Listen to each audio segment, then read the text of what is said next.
তো ইসলাম ধর্মে খতনা দেয়াটা বাধ্যতামূলক কেন?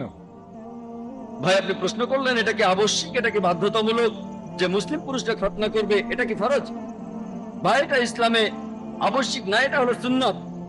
এটা সুন্নতে মুআক্কাদা, এটা করলে খুবই ভালো, এটা হলো মুস্তাহাব।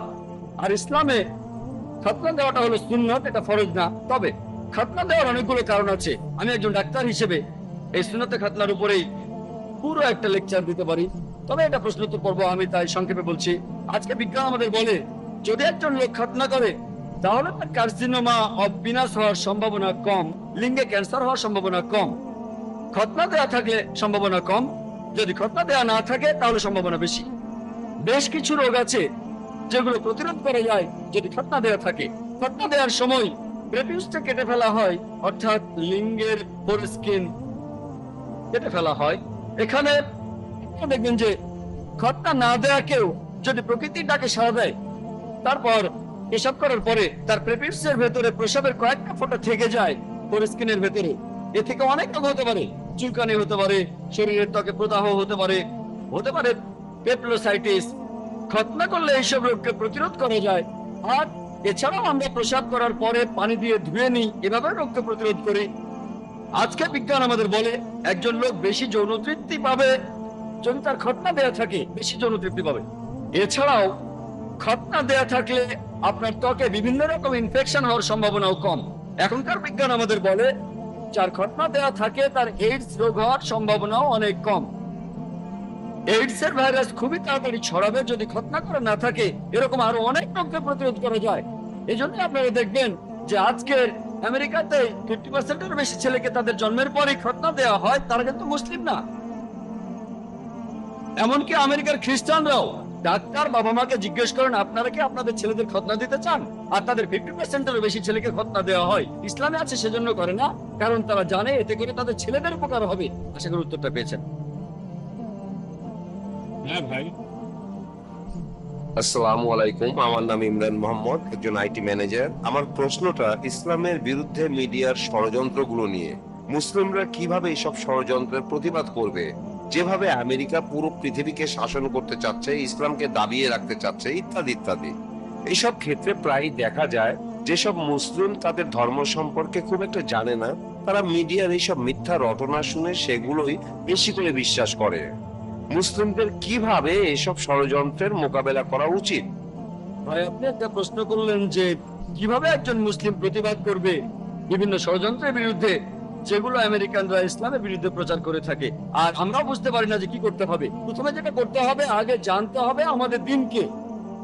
দুর্ভাগ্যজনক ভাবে বেশিরভাগ মুসলিমই নিজের ধর্ম সম্পর্কেই জানে না। এই জন্যই আমরা এই সমস্যায় পড়ি। যদি নিজের ধর্মটা ভালোভাবে জানি তাহলে মিডিয়া এই মিথ্যা কথাগুলো প্রচার করার সুযোগ পাবে না। দুর্ভাগ্যজনক ভাবে আমরা আমাদের ধর্মকে জানি না। আর এ কারণে মিডিয়া যখন বিভিন্ন খবর প্রচার করে আমরা মুসলিমরা লজ্জিত হই, তাদের সে কথাগুলো মেনে নেই। আমি একটা উদাহরণ দেই। এক ধার্মিক মুসলিম, মাশাআল্লাহ, তিনি একদিন আমাকে বললেন, ভাই জাকির, আপনি কি জানেন এই তালেবানরা তারা খুবই নিষ্ঠুর, খারাপ মানুষ। আমি বললাম, কেন? কারণ কি? কারণ তারা মহিলাদের মারে। আপনাকে কে বলেছে? আমি নিজের চোখেই দেখেছি। কোথায় দেখেছেন? আমি বিবিসিতে দেখেছি। আমি এখানে তালেবানের পক্ষে কথা বলছি না, তারা আমার বন্ধু না, আবার শত্রুও না, তাদের পক্ষে বলছি না, তারা আমার বন্ধু না। আমি পৃথিবীর বিভিন্ন দেশে ঘুরে বেড়াই। একবার মালয়েশিয়াতে লেকচার দিচ্ছিলাম, সেখানে এক দম্পতি, তারা দুজনেই ডাক্তার। একজন স্ত্রী রোগ বিশেষজ্ঞ, অন্যজন শিশু রোগ বিশেষজ্ঞ। তারা 1 মাসের বেশি সময় আফগানিস্তানে ছিলেন, সেখানে তারা আহত লোকদের চিকিৎসা করছিলেন। আর সেই মহিলা ডাক্তার, তিনি আমাকে বললেন, টেলিভিশনে যে ভিডিওটা দেখানো হয়েছে, তালেবানরা এক মহিলাকে মারছে, তারা তালেবান না। আপনি কিভাবে জানলেন? কারণ আমি তালেবানদের সাথে ছিলাম, আমি জানি তারা কিভাবে পাগড়ি বাঁধে। যেমন ধরুন, আমরা আরব নই, তাই আমরা বুঝতে পারবো না পাগড়ি বাঁধার কতগুলো নিয়ম আছে আরবদের মধ্যে। তবে আরবরা জানে যে আরব আমিরাতে পাগড়ি পরার নিয়ম একরকম, সৌদি আরবে পাগড়ি পরার নিয়ম আরেক রকম, ইয়েতে পাগড়ি পরার নিয়ম আলাদা। তারা জানে, কিন্তু আমরা জানি না। মহিলা তালেবানদের সাথে ছিলেন, তাই জানেন যে লোকগুলো পাগড়ি পরেছে সেই ভিডিওতে, তালেবানরা সেভাবে পরে না। তাই এই শুটিংটা হলিউডে বা অন্য যেখানে হোক, তারা ভালোভাবে সেই শুটিংটা করতে পারেনি।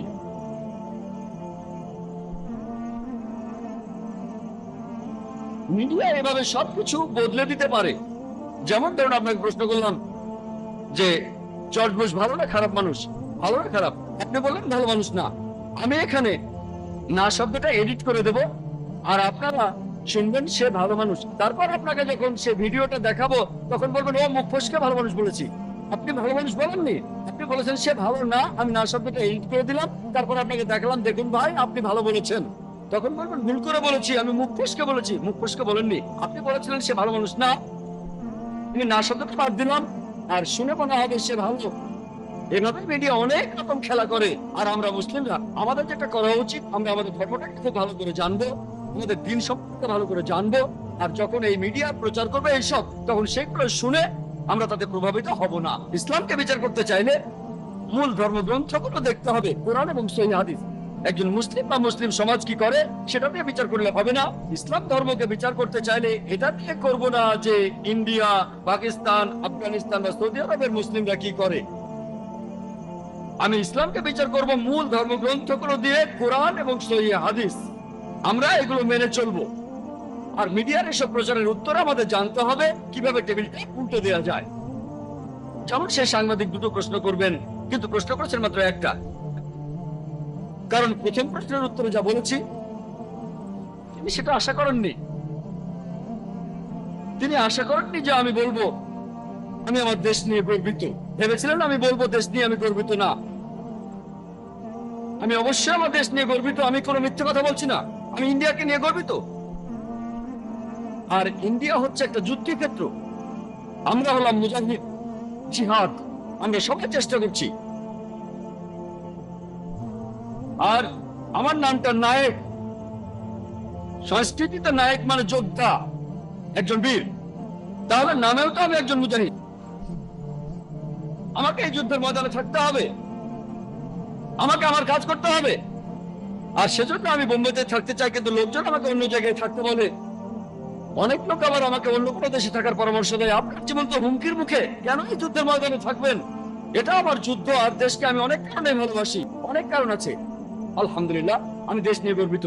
সেজন্য মিডিয়ার এইসব প্রচারের উত্তরে আমাদের জানতে হবে কিভাবে টেবিলটা উল্টে দেওয়া যায়। আশা করি উত্তরটা পেয়েছেন। ক্ষেত্রে বাজেটে বাধা আছে, যাদের এইসব খরচ বহনের সামর্থ্য আছে তারা যদি স্পন্সর করেন তাহলে এমন ফিল্ম বানিয়ে আমরা ইসলামকে প্রচার করতে পারি। তবে আমি বিশ্বাস করি মাকরুম মাকারাল্লাহ ওয়াল্লাহু খায়রুল মাকারিন।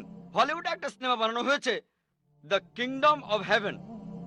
সিনেমাটা বানিয়েছেন খুবই বিখ্যাত একজন ডিরেক্টর, আর তিনি এখানে দেখিয়েছেন কিভাবে ক্রুসেডাররা আক্রমণ করে হাজারো মানুষকে হত্যা করলো। আর তারপর সালাউদ্দিন হিরো, তিনি আসলেন, তাকে এখানে হিরো দেখানো হয়েছে। এই ব্যাপারটা নিয়ে পশ্চিমা মিডিয়ায় খুবই হইচই হয়েছিল যে এমন সিনেমা কিভাবে বানানো। সে একজন খ্রিস্টান, সে তার সিনেমায় আসল সত্যি কথাটা তুলে ধরেছে। তবে এই ব্যাপারটা পশ্চিমারা হজম করতে পারেনি, খুবই হইচই হয়েছিল। তবে যেহেতু সিনেমা ডিরেক্টর ছিলেন খুবই বিখ্যাত, আলহামদুলিল্লাহ এতে করে খুব বেশি একটা ক্ষতি হয়নি। তাহলে একজন অমুসলিম এমন সিনেমা বানিয়েছে। আমি যদিও সিনেমাটা দেখিনি, তবে নিউজ রিপোর্ট পড়েছি যে সিনেমাটা খুবই সুন্দর। এখানে তুলনামূলকভাবে অনেক সত্যিই বলা হয়েছে। এমন সিনেমাকে উৎসাহিত করতে হবে। আশা করি উত্তরটা পেয়েছি। ওয়ালাইকুম আসসালাম। এই প্রশ্নটা আমার বাবা মায়ের পক্ষ থেকে করছি। আমার প্রশ্নটা হলো মুসলিম মিডিয়াকে সাহায্য করার ব্যাপারে। আরব বিশ্বের ব্যাপারে কি বলবেন, বিশেষ করে ইন্ডিয়ার ব্যাপারে? প্রশ্ন করলেন আমার ছোট্ট এক ভাই তার বাবা মায়ের পক্ষ থেকে যে মুসলিম মিডিয়াকে সাহায্য করার ব্যাপারে আরব বিশ্বের উদ্দেশ্যে আমি কি বলবো, বিশেষ করে ইন্ডিয়ার ব্যাপারে। দেখবেন সময়ের সাথে সাথে আমাদের পরিস্থিতিও বদলে যায়। মাত্র কয়েক দশক আগেও আরবরা ইন্ডিয়ায় আসতো ব্যবসার জন্য। ইন্ডিয়া তখন ছিল সবার উপরে, আর মাশাআল্লাহ ইন্ডিয়ানদের অনেকেই তখন যাকাত দিত, তাতে আরবদেরও অনেক উপকার হয়েছে। এখন অনেক দামি সম্পদ, কালো স্বর্ণ আল্লাহ তাদের দিয়েছেন, মাশাআল্লাহ। এখন তারা অনেক ধনী। এখন দেখা যায় যে ইন্ডিয়ানরাই আরব বিশ্বে চাকরি করতে আসে, ব্যবসা করতে আসে, দুবাইয়ে, সৌদি আরবে আসে, আলহামদুলিল্লাহ।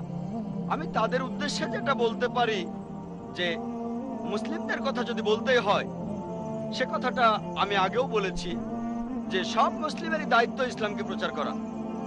আল্লাহ তাআলা আপনাদের বেশি সম্পদ দিয়েছেন, তাই আপনাদেরকে বেশি প্রশ্ন করবেন।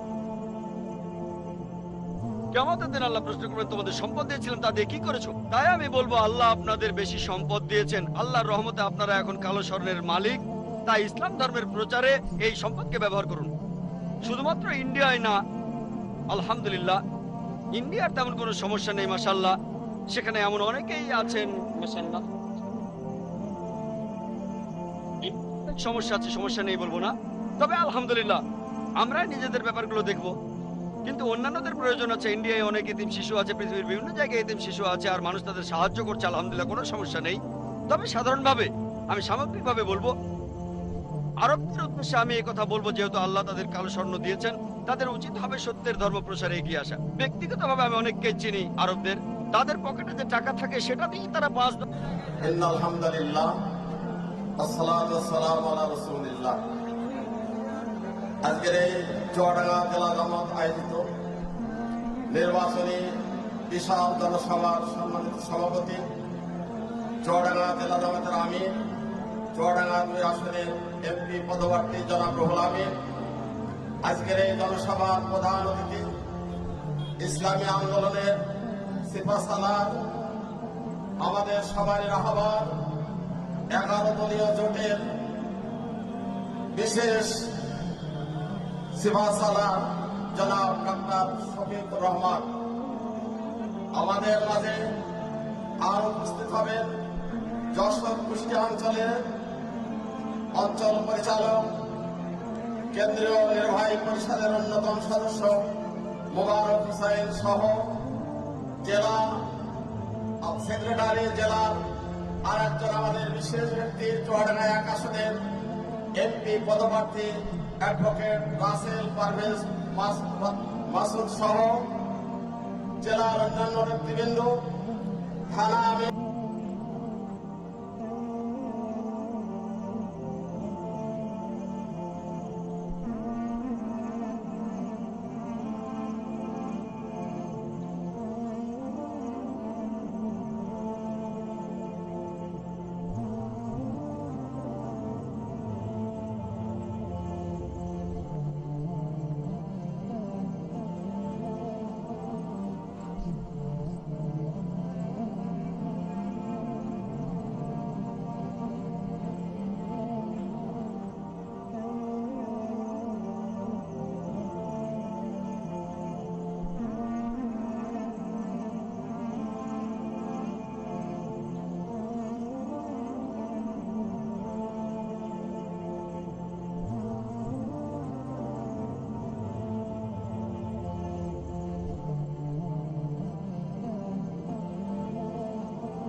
তোমরাই বিজয়ী হবে ইনশাআল্লাহ, যদি তোমরা মুমিনের পরিচয় দিতে পারো। সুতরাং আমি আপনাদেরকে বলতে চাই, আপনারা এই মুমিনের পরিচয় দিয়ে মন মারা হবেন না, দুঃখ প্রকাশ করবেন না। সাথে সাথে আল্লাহ রাব্বুল আলামিন ওই কথা আমাদেরকে শিখিয়ে দিয়েছেন, ফাইন কাতালুহুম ফাকতুলুহুম কাযালিকা জাযাউল কাফিরিন। কিন্তু তারা যদি বাড়তে আসে, তোমরাও তাদেরকে প্রতিহত করবে, আর এটাই হচ্ছে জালেমদের প্রতিশোধ। আল্লাহ রাব্বুল আলামিন আগামী যে নির্বাচন, সেই নির্বাচনে আমাদের ঘরে ঘরে দাওয়াত পৌঁছে দিয়ে মুমিনের পরিচয় দিয়ে আমরা 2টি আসনে আমরা বিজয় লাভ করতে চাই। আল্লাহ আমাদের সবাইকে তৌফিক দান করুন, আমিন। ওয়া আখিরু দাওয়ানা আলহামদুলিল্লাহি রাব্বিল আলামিন। সাথে সাথে আমাদের আজকের এই সমাবেশের উদ্বোধনী ঘোষণা করছি, আলহামদুলিল্লাহ। আলহামদুলিল্লাহ, আমরা যতক্ষণ কবির বক্তব্য শুনলাম, এই পর্যায়ে একটি ইসলামী সঙ্গীত পরিবেশন করবেন চুয়াডাঙ্গা সাহিত্য সাংস্কৃতিক সংসদের সম্মানিত ভাইরা। এখন আমরা একটি মরক্কো ইসলামী সঙ্গীত পরিবেশন করার জন্য অনুরোধ করছি চুয়াডাঙ্গা সাহিত্য সাংস্কৃতিক সংসদের নেতৃবৃন্দ। ধন্যবাদ।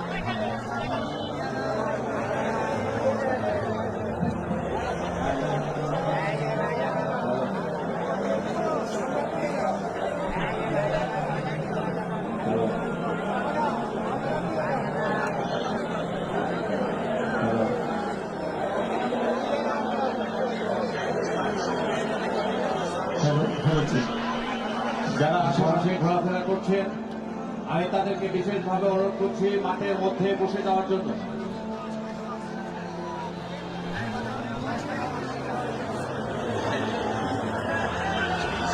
বাংলাদেশে জামাতে ইসলামী, বাংলাদেশে জামাতে ইসলামী, বাংলাদেশে জামাতে ইসলামী, বাংলাদেশে জামাতে ইসলামী। করবে করবে আল্লাহর হুকুমাত, করবে করবে খেলাফতের শাহজালাল, জনগণনন্দিত আগামী, কোরআনের কাঙ্ক্ষিত আগামী, জনগণনন্দিত আগামী, কোরআনের কাঙ্ক্ষিত আগামী। বাংলাদেশ জামাতে ইসলামী, বাংলাদেশ জামাতে ইসলামী, বাংলাদেশ জামাতে ইসলামী, বাংলাদেশ জামাতে ইসলামী। নীলিমা নতুন করে উঠবে, নদীরা দ্বিগুণ বেগে চলবে, নীলিমা নতুন কথা বলবে, নদীরা দ্বিগুণ বেগে চলবে।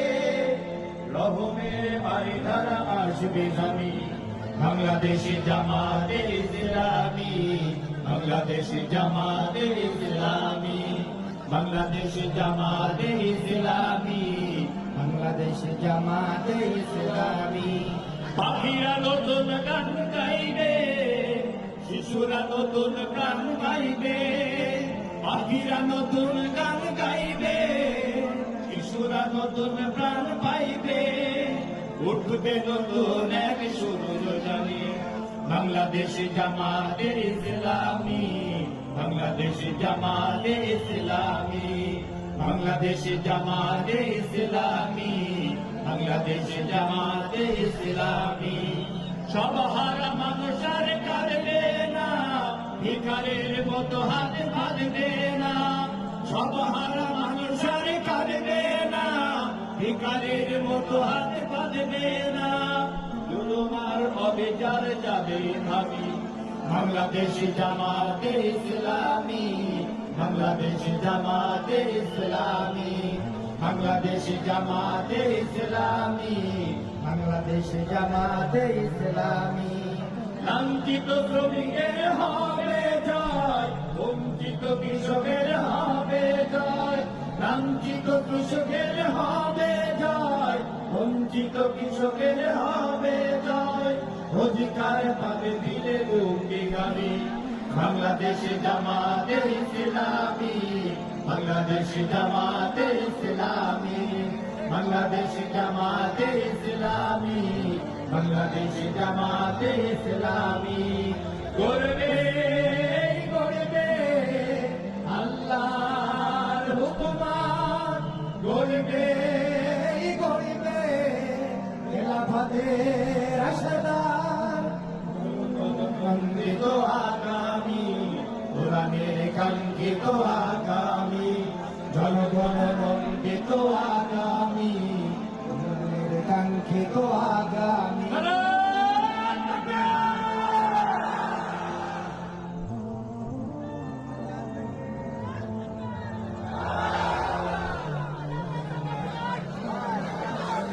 আলহামদুলিল্লাহ, আমরা একটি সুন্দর দলীয় সঙ্গীত শুনলাম। এ পর্যায়ে শুভেচ্ছা বক্তব্য নিয়ে আসছেন বাংলাদেশ হিন্দু মহাজোট এর সদস্য সচিব দামোহদা উপজেলার সদস্য সচিব, বাংলাদেশ হিন্দু মহাজোটের সদস্য সচিব জনাব মনোরঞ্জন দাস এই পর্যায়ে শুভেচ্ছা বক্তব্য পেশ করবেন। আমি জনাবকে বক্তব্য দেওয়ার জন্য সবিনয়ে অনুরোধ করছি। হিমালয় থেকে বহমান ধারা, চিরসবুজের দেশ, নরনে আমার বাংলার সনাতনী, মরণে বাংলাদেশ। পৃথিবীটা হোক সবার, ধর্ম থাকুক অন্তরে, মসজিদে আজান হোক, ঘন্টা বাজুক মসজিদে। সম্মানীয় উপস্থিতি, বাংলাদেশ জামাত ইসলাম চৌরাশি শাখা কর্তৃক আয়োজিত আজকের এই নির্বাচনী সভায় প্রধান অতিথি হিসেবে উপস্থিত হয়েছেন